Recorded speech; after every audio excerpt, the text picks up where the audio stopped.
धड़कन ये कहती है एक तो ही यार मेरा। और भैया क्या चल रहा है? अच्छा, सचिन सर का लेक्चर।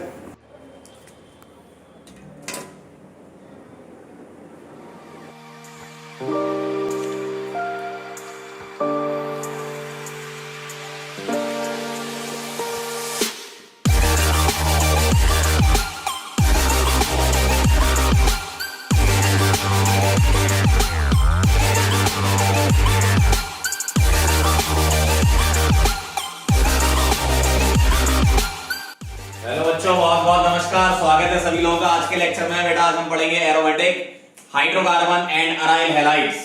तो जाते जाते हम एक बात आप लोगों से कहना चाह रहे हैं। ये बात हमारे दिल में बहुत दिनों से थी, कहना चाह रहे थे लेकिन कह नहीं पा रहे थे। आज बोल देते हैं दिल से।